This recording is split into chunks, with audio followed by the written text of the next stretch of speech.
Queridos amigos, muita paz a todos. É com muita alegria que nos encontramos na nossa casa, neste dia, para a atividade que nos cabe nesta noite. Nós poderíamos, no início desta palestra, fazer duas observações. Uma talvez que nos faça até achar uma certa graça e outra que nos faça refletir. A primeira é, nós que aqui estamos nesta noite, nós somos aqueles que não foram.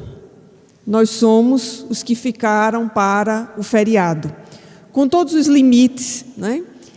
E com todas as facilidades, as oportunidades, as bondades que nos cercam nesse instante de ter ficado em nossa casa, em nossa cidade, pelas várias circunstâncias.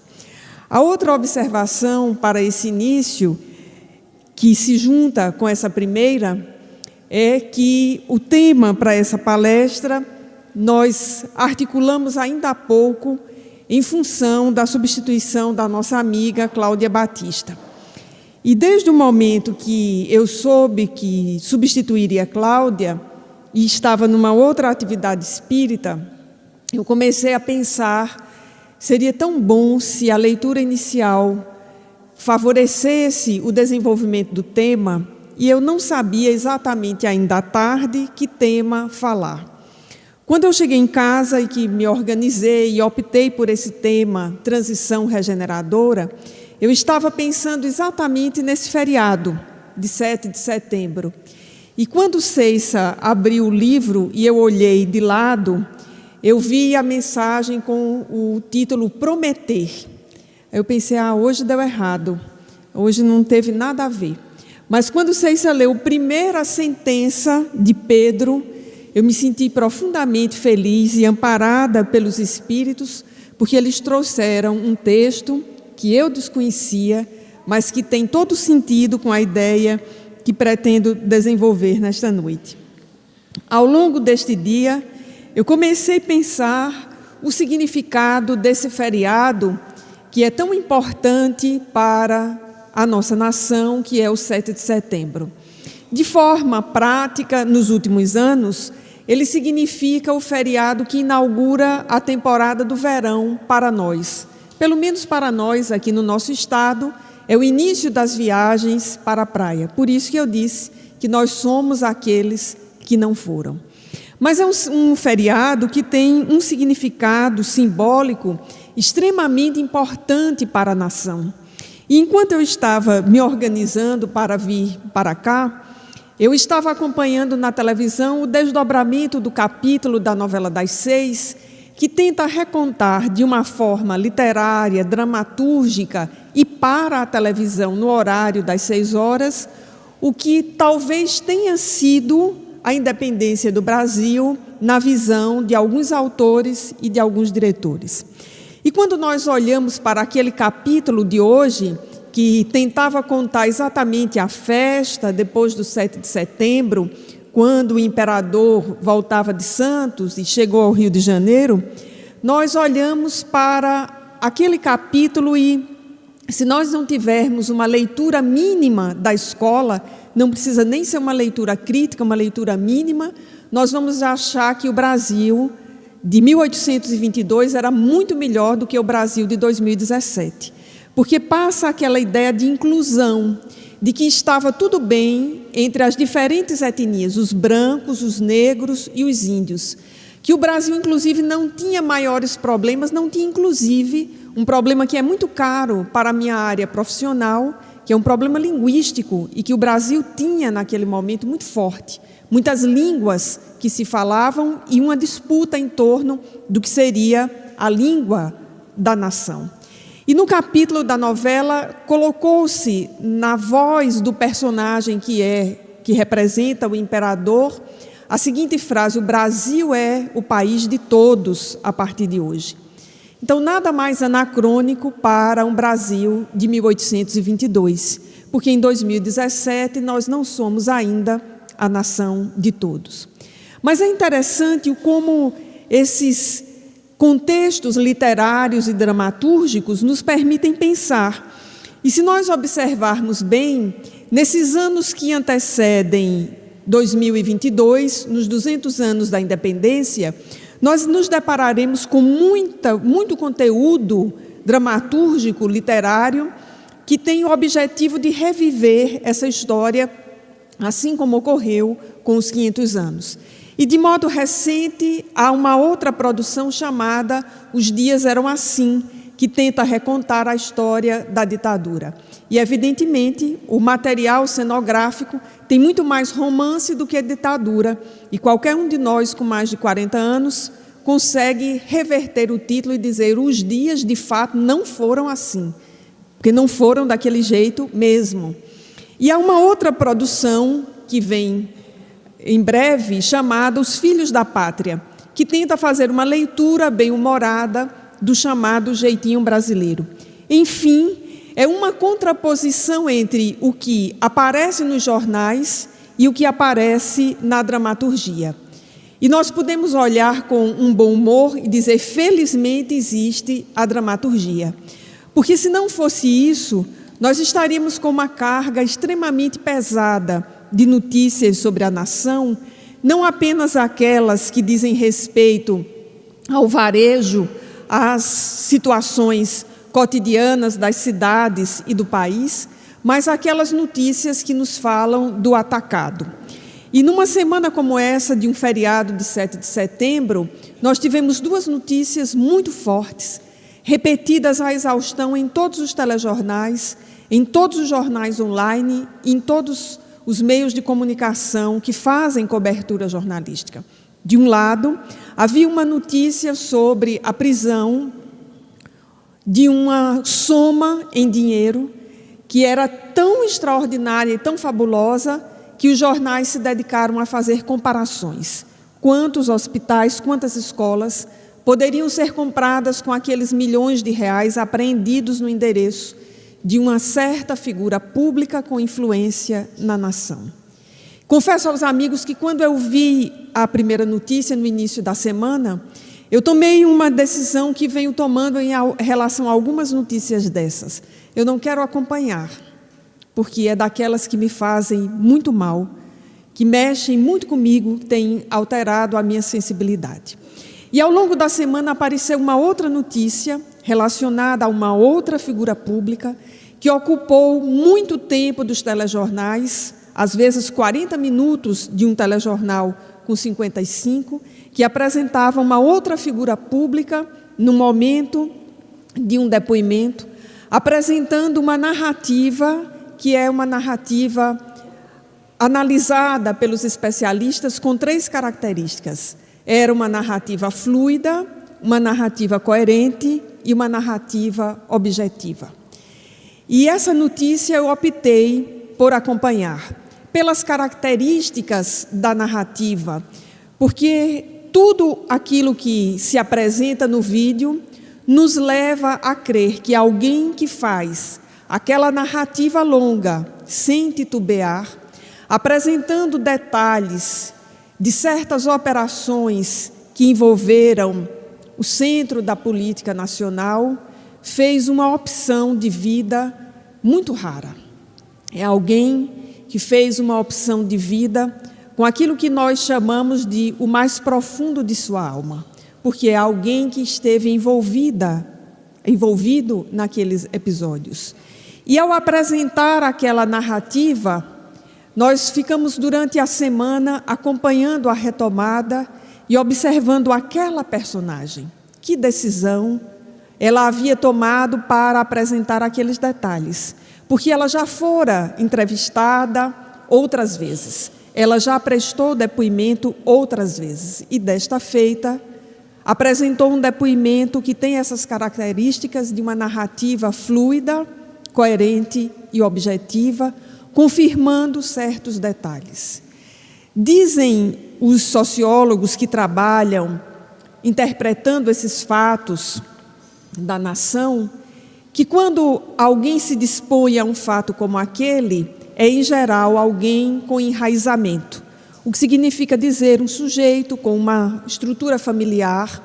Nos casos que temos acompanhado, tem filhos crescidos, mas tem os netos, e começam a pensar nos netos, e isso é muito importante quando se pensa na família, porque é possível, é aí que o sujeito faz a curva, que ele volta e que ele decide por esses acordos que são chamados acordos premiados, acordos que permitem à justiça investigar. Há uma observação muito negativa sobre esse tipo de acordo, mas há uma leitura que nos faz ver um lado positivo da pessoa que tem a coragem de fazer uma narrativa como aquela. É alguém que faz um contato profundo com a sua alma e reconhece que não é mais possível que ela tenha paz se ela não levar adiante um processo que é de catarse pessoal e de catarse social, e faz isso observando exatamente a sua prole. E por isso a família estruturada é extremamente importante, porque permite ao sujeito voltar.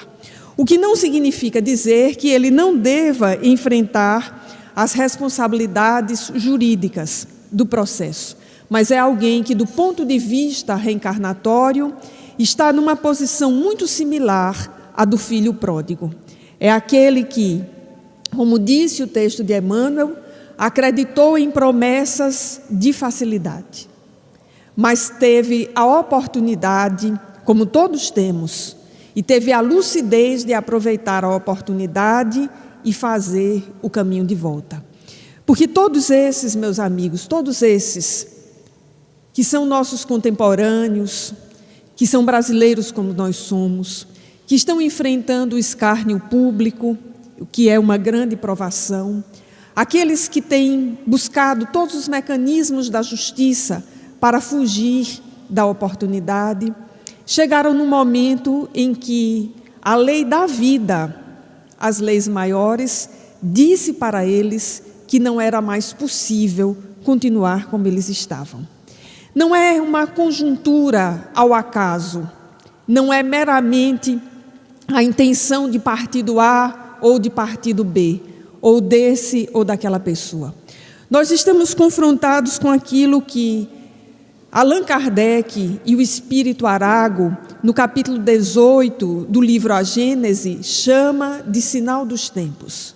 Quando este Espírito, e Kardec comentando a sua mensagem, vai dizer que a mudança da Terra para um estado de mundo de regeneração, deixando essa característica de mundo de provas e expiação, que é o mundo que se caracteriza pela predominância do mal, para um mundo em que o bem já começa de forma recorrente ser feito, se daria não pelas grandes convulsões da Terra, não pelos grandes cataclismas, essa é a palavra usada na tradução, mas porque as humanidades na Terra entrariam num processo de modificação.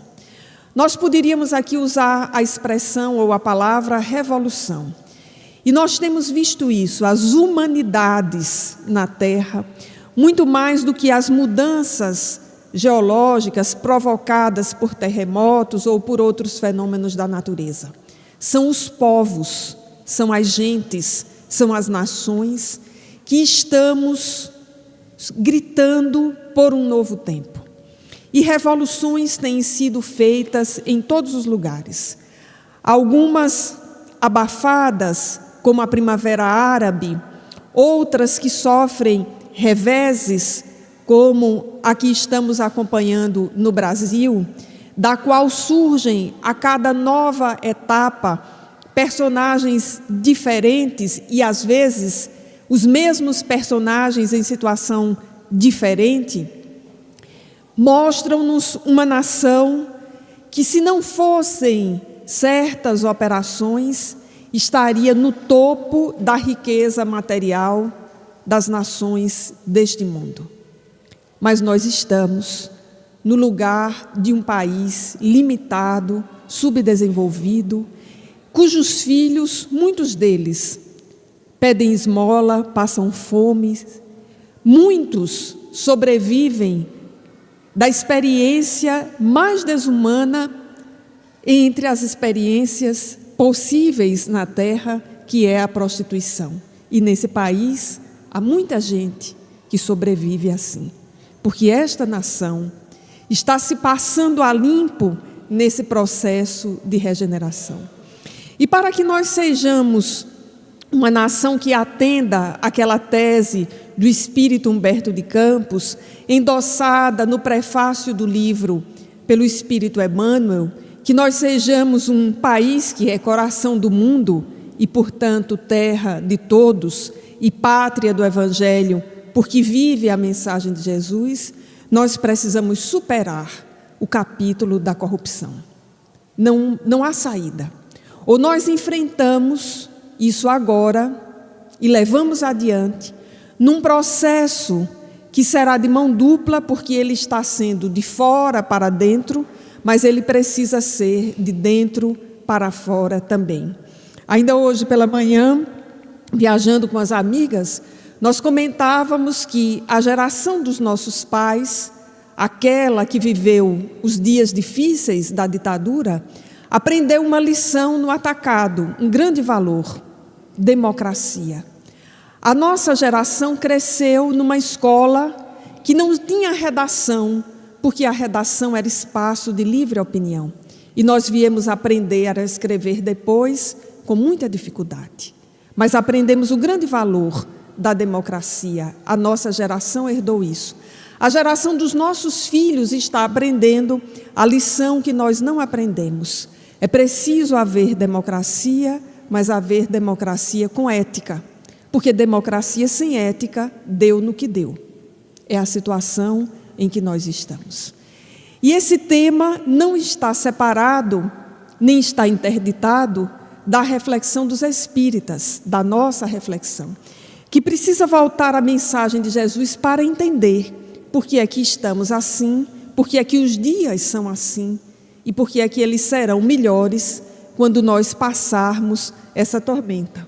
Porque, como dissemos, o processo é de fora para dentro, mas é também de dentro para fora.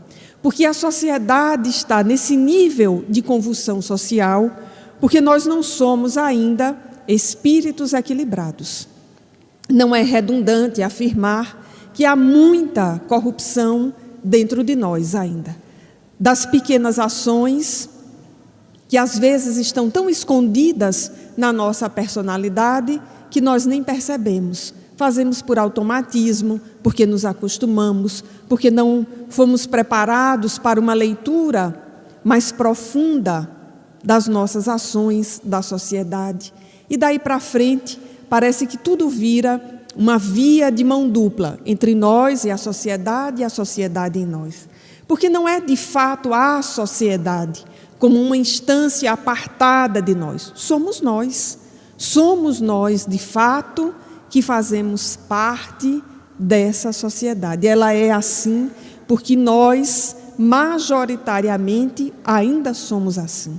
E estamos todos confrontados a esse processo. Então, como dizíamos, nós precisamos voltar à mensagem de Jesus e de Kardec para compreender esses dias. E dentre a mensagem de Jesus, nós separamos o sermão profético, que é o sermão que Jesus fala da transição da terra. E somente um espírito, com a capacidade do mestre, de olhar para aquele momento histórico e nele ver articulado não apenas o próprio presente, mas o passado e, sobretudo, o futuro da humanidade, poderia fazer um sermão que, ao mesmo tempo, apresentasse as dificuldades, mas não fosse um sermão catastrófico. E é isso que encontramos no Sermão do Monte, que é um grande discurso de Jesus proferido depois de um episódio muito singular, que é o episódio em que os discípulos estão no templo e observam as doações para o templo. E Jesus destaca especificamente a doação da viúva, aquela mulher que, entre os chamados atores sociais daquele momento, era o que menos tinha condição, porque havia ficado na miséria. As mulheres na antiguidade, sem maridos, estavam relegadas à miséria. E aquela mulher tinha um grande senso de responsabilidade para com o templo, e Jesus destaca essa ação e depois dela, saindo do templo, quando os discípulos ainda estavam extasiados por aquela observação, eles começam então a contemplar a construção, observando como aquelas paredes eram lindas, eram belas e eram seguras e representavam então o máximo, o apogeu daquele grupo social.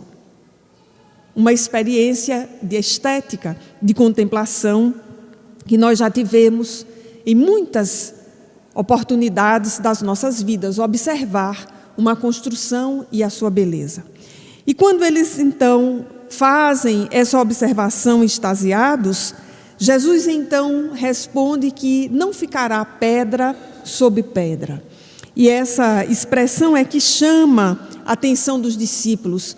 Por que Jesus tinha então uma visão tão pessimista daquele templo que era o orgulho de todos eles, tão bem construído, tão bem erguido? E Jesus então vai apresentar o sermão profético, dizendo que era preciso que se acautelassem e que ninguém se enganassem, porque muitos viriam em seu nome dizendo: eu sou o Cristo, e enganarão a muitos. E nós poderíamos parar a leitura do sermão aqui e voltar para o texto de Emmanuel, em que ele cita Pedro, e nós veríamos uma profunda correlação, porque nesse texto nós encontraremos a mesma simbologia. Vejamos que no segundo parágrafo Emmanuel diz: em toda parte existem discípulos descuidados que aceitam o logro de aventureiros inconsequentes. Vejamos bem, que relação, que sintonia. E Jesus avisava: muitos virão em meu nome, haverá falsos cristos, haverá falsos profetas, haverá rumores de guerras, e não vos assustais, porquanto se levantará nação contra nação. E aqueles que estiverem na Judeia, fujam para os montes. Mas cuidai, para que a vossa fuga não se dê aos sábados, e ai das grávidas. E segue o sermão. É um sermão muito longo, com muitos detalhes. E ficaremos com esses para a nossa observação, tentando retirar daí alguns símbolos que nos ajudem a pensar esses dias de transição. Com acuidade, o mestre diz: acautelai-vos, que ninguém vos engane. Chamava Jesus a atenção para a nossa ilusão de tudo aquilo que é sólido, que aparentemente não vai se desmanchar. Nós temos uma necessidade muito grande de solidez, porque nós somos espíritos em processo de evolução, assim como as crianças precisam de referências emocionais, psicológicas maduras para o seu processo de crescimento. Como espíritos, nós temos essa necessidade. E Jesus nos advertia que aquilo que nos parecia e que nos parece muito sólido é do próprio processo de evolução que se dilua, que se modifique. E nós só vamos entender isso em profundidade quando nós compreendemos as leis de destruição e de conservação que estão apresentadas em O Livro dos Espíritos, que são verso e reverso dessa mesma lei, da lei de evolução. É preciso que nós tenhamos modificação, não apenas das paisagens externas, como acompanhamos nos processos todos de transição da humanidade, mas que nós tenhamos modificação das paisagens internas, nossas, dos espíritos que habitamos a Terra. É da própria lei de evolução que esse movimento cíclico, como ocorre em toda a natureza, de conservar e destruir, de condensar energia e de fazê-la expandir, que é o próprio movimento de sustentação do universo, se dê para que nós estejamos no processo de evolução. Então, mal comparado, é como se Jesus dissesse: vós sois crianças e desejais a estabilidade, mas eu vos digo que essa não existirá. E começa então a nos falar de um conjunto de símbolos, lembrando que o ideal seria que a nossa fuga não se desse aos sábados. E é muito interessante pensar a simbologia do sábado para a nossa cultura, que é esse dia de descanso que herdamos da cultura judaica, o 7º dia, em que o comércio não funciona ou não deveria funcionar. É esse dia consagrado à introspecção, ao repouso. Evidentemente, quanto mais materialista nós nos tornamos, mais nós esgarçamos essa relação e nós não temos nenhum dia de descanso, porque nós temos, por exemplo, o chamado domingo e a Convenção Internacional do Comércio, que o colocou como dia de descanso, mas os shopping centers em todo o mundo ocidental estão abertos aos domingos. E nós ainda damos graças a Deus do shopping estar aberto no domingo, porque a gente pode ir, consumir e resolver o que não teve tempo de resolver durante a semana. Esquecendo-nos que essa lógica ela é profundamente perturbadora da mente. Porque aquele que trabalha profissionalmente, e sobretudo num espaço como um shopping ao domingo, e supostamente folga na segunda, ele não repousa, porque a cidade já entrou no seu clima frenético novamente. E já está provado que ao longo dos anos, essa soma de não ter de fato um repouso, não ter introspecção, gera um conjunto de doenças. Então, se nós nos espiritualizássemos bastante, nós não iríamos no shopping aos domingos. E se nós não formos ao shopping aos domingos, eles fecharão. Eles só estão abertos porque nós vamos. Então é a fuga no sábado. Para nós, a fuga seria no domingo. Cuidai para que a vossa fuga não se dê aos sábados, ou seja, quando as coisas não estão devidamente organizadas, quando não estão funcionando na sua plenitude, porque no domingo ou no feriado funcionam algumas coisas, alguns serviços, outros não. Então é esse símbolo de que a fuga, quando ela se dá naquele momento em que as coisas não estão devidamente preparadas, ela tem as suas dificuldades, até porque nós já começamos com a dificuldade que é o não enfrentamento e sim a fuga. Então, nesse período de transição, nós precisamos entender com muita propriedade o que significa enfrentar e o que significa fugir. E se nós voltarmos para os exemplos iniciais que eu dei, quem está fugindo e quem está se enfrentando e enfrentando a nação e enfrentando o escárnio público, nesses exemplos todos dessas figuras proeminentes da nação que estão em todos os telejornais. Muitas vezes eu olho para essas notícias e já acompanhei muito mais humildemente do que hoje, e às vezes eu tenho um sentimento de muita compaixão por todas essas figuras públicas, porque como nós, elas também se comprometeram com essa nação. Elas também assumiram o compromisso de que fariam desta terra uma mãe gentil para todos os filhos, no lugar em que elas estivessem. Mas aí, o Espírito, com a sua experiência reencarnatória e a rebeldia que caracteriza todos nós, nem sempre se submete aos planos que acordou previamente na espiritualidade. E aí nós estamos vendo os desencontros os mais diversos, que não precisam ser aqui descritos, e quantos estão fazendo a fuga aos sábados, e alguns literalmente, fugindo fisicamente, inclusive. Nós olhamos para eles e temos o sentimento de compaixão. E precisamos olhar para nós também e nos perguntar em que medida também nós não temos feito fugas psicológicas e espirituais das nossas vidas aos sábados da vida. Nós que nos comprometemos com a evangelização, com a mediunidade, com a casa espírita e por aí vai. Porque os problemas não só estão lá fora, na política. No processo de transição, essa relação é de mão dupla. Ela é no atacado, ela é da nação, ela é do mundo, mas ela é também nossa. E há uma beleza tão profunda nisso, que é exatamente a misericórdia nos permitir viver na relação do microcosmos, que é conosco mesmo, ao mesmo tempo em que nós vivemos no macrocosmos. Então, quando nós olhamos para uma figura proeminente que aparece na televisão e que é alvo de todos os humoristas pouco inteligentes que ficam fazendo as mesmas piadas sobre eles, nós podemos olhar para essa figura que aparece nos telejornais e pensarmos em nós.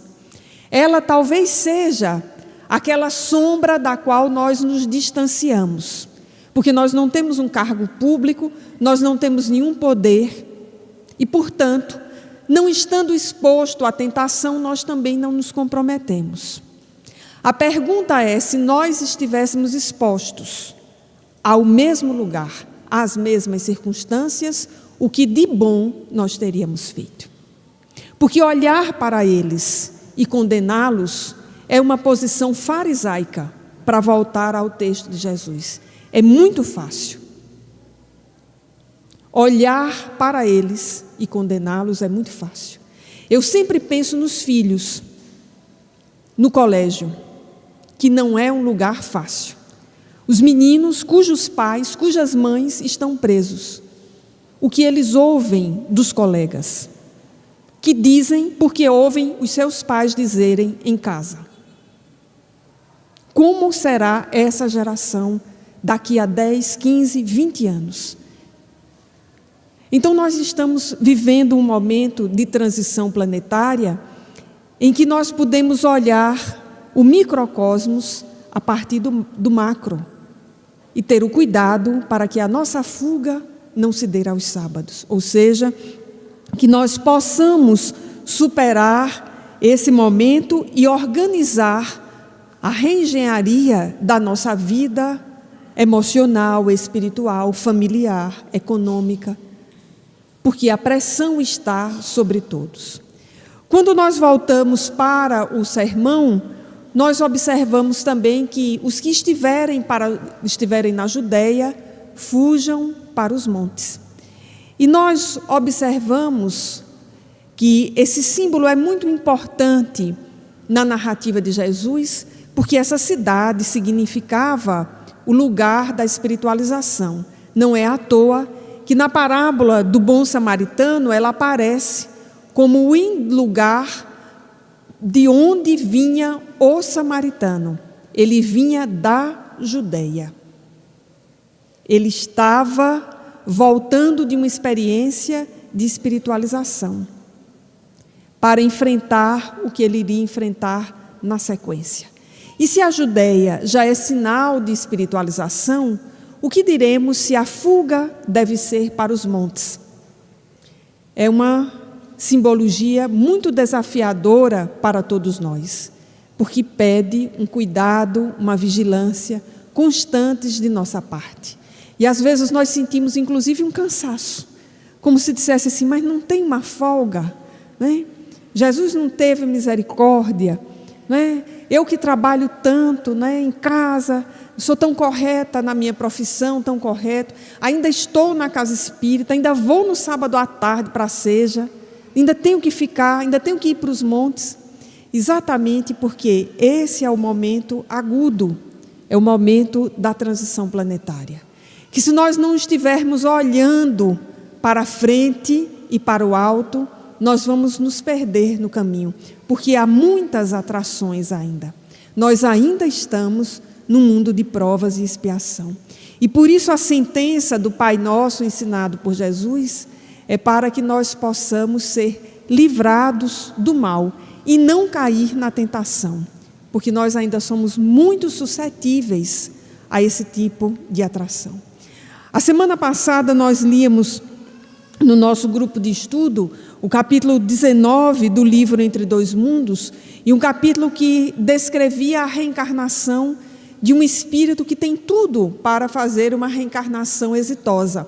E lá para as tantas, no seu momento de despedida dos amigos espirituais, ele pede para que os amigos orem, para que na terra, se ele se encontrar com os antigos companheiros, que isso não signifique um retorno aos costumes antigos. Isso me chamou tanta atenção e eu disse no grupo de estudo, isso me tocou muito profundamente. É um espírito voltando à terra numa condição de uma reencarnação exitosa, portanto nós não estamos falando de um espírito, como diria André Luiz, um completista, que já é um sucesso, na obra de André Luiz. É de um espírito em condições de ter êxito e que pede aos amigos que ore para que, se ele se encontrar com os antigos companheiros, que ele não volte aos antigos costumes. A gente olha para a gente mesmo, a gente olha para a televisão, para o noticiário, e a gente sente e percebe o exemplo dessa frase. Quantos desses que estão no olho do furacão foram aqueles que voltaram para a reencarnação e, encontrando-se com os antigos companheiros, voltaram aos antigos costumes? Não conseguiram resistir. Não é fácil, meus amigos. Não tem sido fácil para nenhum de nós. É um momento de profunda transição e que precisará ser levada por todos nós, nessa relação em que, às vezes, nós sentimos a pressão. Eu tenho dito a vários amigos, eu tenho sentido a pressão da transição, e há dias que eu sinto mais fortemente. E, ultimamente, tenho tomado algumas decisões do tipo: hoje não é dia de telejornal. Até porque as notícias não são apenas as de Brasília, são as daqui mesmo. São muito pesadas. É um processo de autoproteção. E outro dia eu estava nesse sentimento de que a transição está tão próxima, tão intensa, e eu tenho sentido isso de forma, às vezes, talvez exagerada pela minha emoção, que eu estava numa prece pedindo a Jesus, perguntando se não tinha jeito de apressar um pouco. E aí depois eu me dei conta da minha ansiedade, né? Apressar a transição só porque eu estou sentindo a coisa mais dramática. É muita ansiedade. Eu fiquei refletindo sobre isso, sobre esse processo todo, e como nós temos vivido essa relação dialética entre acompanhar a sociedade e viver os nossos próprios processos. E como diz a nossa amiga Rafaela, cheio de gambiarras emocionais. Então há dias que a gente sente mais, porque as gambiarras estão mais expostas, mais sensibilidade. E há dias que a gente está mais encapado, mais protegido. E por isso, esses mergulhos na oração, na meditação, no Evangelho no Lar, na palestra, na atividade do sábado à tarde, na vinculação no trabalho com o bem, são absolutamente necessários. Porque quem não está tendo esses cuidados, esses mecanismos, né, de tratar as gambiarras emocionais, meus amigos, tem se perdido nessa transição. Porque ela tem sido, de fato, avassaladora e é necessário que ela seja. Tudo isso estava previsto. E Jesus pontuou coisas que parecem ser ditas para os dias de hoje. Eu confesso que durante muito tempo eu ouvia esse sermão e eu tinha uma dificuldade específica. Muitos amigos sabem disso, eu vou repetir. Eu tinha uma dificuldade e durante muito tempo eu achava que as dificuldades que eu tinha de ler o Evangelho eram erros de tradução. Olha que egoísmo, né? Eu não entendia e achava que era erro de tradução. Coisa de quem trabalha com linguagem. Aí quando eu pegava aquele trecho que Jesus dizia, ai das grávidas, eu dizia, os tradutores erraram. Como é que Jesus disse, ai das grávidas? Não no sentido pejorativo, de lamentação, não no sentido negativo, mas no sentido de quão desafiador neste momento é ser pai e mãe. E eu só vim compreender esse trecho, e era o trecho que eu evitava comentar em público, quando nós nos deparamos com os casos de microcefalia. Aí eu vim entender, olha, um dos sentidos, não é o único. E mais recentemente, quando nós acompanhamos aquela notícia da mãe, praticamente com 9 meses, que foi alvo de bala perdida, e o filho na barriga que foi alvejado, na hora que eu ouvi a notícia, eu lembrei da sentença, ai das grávidas, porque era o lugar inimaginável. Como imaginar que um bebê, um feto ainda, seria atingido na barriga da mãe? Nem no cinema, nem nos filmes de ficção.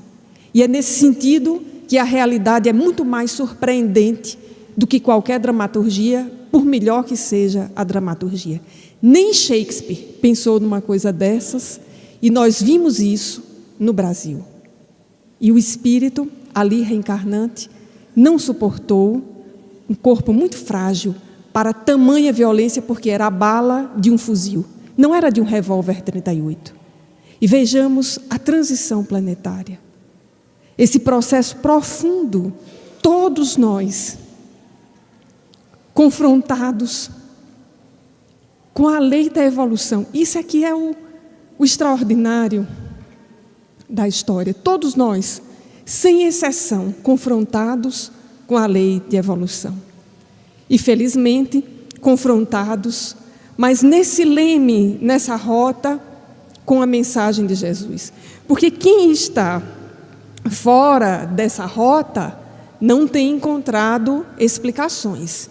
E aí são os pessimistas, que só falam em violência e que só dizem que os dias vão piorar, porque não conseguem enxergar, de fato, esse processo de alteração que pede a relação entre o social e o individual para que nós possamos crescer. Pede essa relação entre o local e o global para que nós possamos nos desenvolver. Aí, quando nós conseguimos afastar essa cortina, digamos, mais dramática da transição, nós vamos observar o mundo de regeneração aparecendo. Porque é sintoma de mundo de regeneração que a organização que entrega o Prêmio Nobel da Paz tenha dado esse prêmio para uma menina de 17 anos, Malala Yousafzai. Primeiro, que é um reconhecimento extraordinário do protagonismo juvenil. Depois, que é o reconhecimento extraordinário de que sem um processo de educação formal não haverá superação. E é um reconhecimento extraordinário da visão de um espírito muito maduro num corpo ainda muito pequeno, que ficou com uma certa dúvida recentemente, este ano, ao ser aprovada em Cambridge, na Inglaterra, se faria curso superior de filosofia, de sociologia, de humanidades ou de matemática. Então, uma dúvida nesse nível é de um espírito preocupado com questões fundantes na Terra. Quando nós tiramos essa cortina mais difícil da transição, nós observamos como as organizações não governamentais são fundamentais para um país, por exemplo, como o Brasil. Imaginemos este país sem organizações não governamentais. Muito mais miséria, muito mais tragédia. Quando nós observamos, por exemplo, que o importante agora para essa geração, a geração dos nossos filhos, não é mais inteligência cognitiva, é inteligência emocional. Eu venho de uma geração em que era importante ser muito inteligente cognitivamente. A nova geração está confrontada com a experiência de ser inteligente emocionalmente. Saber como resolve os problemas complexos que nós não soubemos resolver. Partindo de uma premissa muito simples: não existem respostas fáceis para problemas complexos. Porque nós tivemos, ou a minha geração tem, a falsa ideia de que nós vamos resolver questões difíceis de modo fácil. Isso é para espírito superior. No nosso nível, é aprender a lidar com essas questões. Nós observamos que a transição se faz sintomática quando o menino nos Estados Unidos vê o menino sírio em estado de choque, porque a sua casa foi atingida pela guerra, e o menino sírio está estampado em toda a imprensa internacional em estado de choque, nem se movia no carro dos paramédicos, e o menino americano diz: mamãe, é o meu irmão, esse menino é meu irmão, eu sonhei com esse menino, ele é o meu irmão. E o americano só tinha 6 anos, e ele tanto insistiu com a mãe e com o pai que aquele menino era o seu irmão, que naquele espírito americano, os pais, achando que o menino estava dizendo uma coisa, né, bem naquele espírito americano, escreveram para o presidente Barack Obama. E o presidente achou interessante: o menino sírio é o seu irmão. É o seu irmão. e autorizou que o menino sírio fosse adotado pelo casal americano. E esses dois espíritos estão juntos. É um sintoma extraordinário da transição planetária. E é um sintoma extraordinário quando nós reconhecemos que precisamos parar, que precisamos fazer contato com o que há de mais profundo na nossa alma, que precisamos refletir, que precisamos meditar, que precisamos reunir a família, investir no Evangelho no lar, porque senão nós não conseguiremos ir para o monte.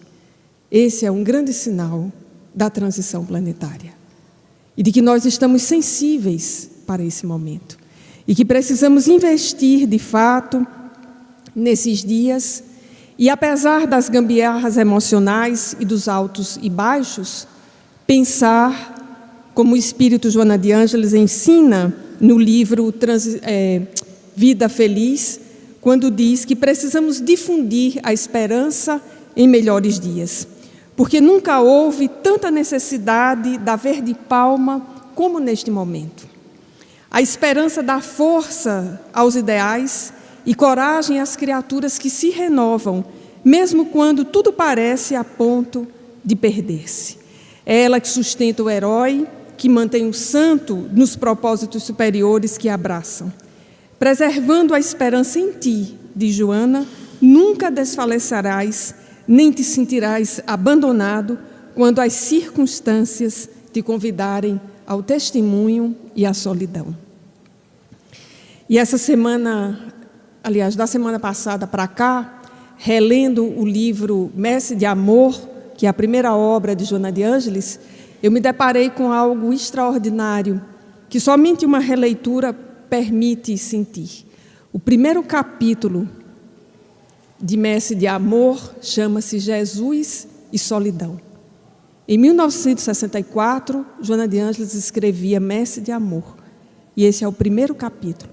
E no capítulo ela vai escrever também sobre a esperança e sobre essa convivência com Jesus.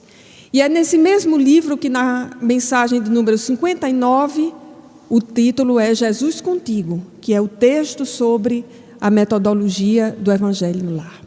E aí nós observamos o quanto esse Espírito vem nos guiando nesse momento da transição planetária. E aí verificamos que há todo um sentido com esse texto de Emmanuel, lido na abertura, capítulo Prometer, do livro Caminho, Verdade e Vida, em que Emmanuel vai nos chamar a atenção de coisas muito importantes para o nosso dia. E só para concluir, vamos ficar aqui com a sentença de Emmanuel. Aquele que compreende o tesouro oculto nos obstáculos e dele se vale para enriquecer a vida, está subindo e é digno de ser seguido. Então essa lição é para nós, para a nossa metodologia e para a nossa observação. Nesses dias de tanto tumulto, nós precisamos observar, ter olhos de ver, para ver quem está subindo, não no sentido monetário da expressão, mas quem está crescendo espiritualmente, apesar desse turbilhão em que estamos inseridos. E dizendo isso, amigos, recomendamos a todos que possamos ler em casa do livro Caminho, Verdade e Vida, essa extraordinária lição Prometer, capítulo 99. Muita paz a todos.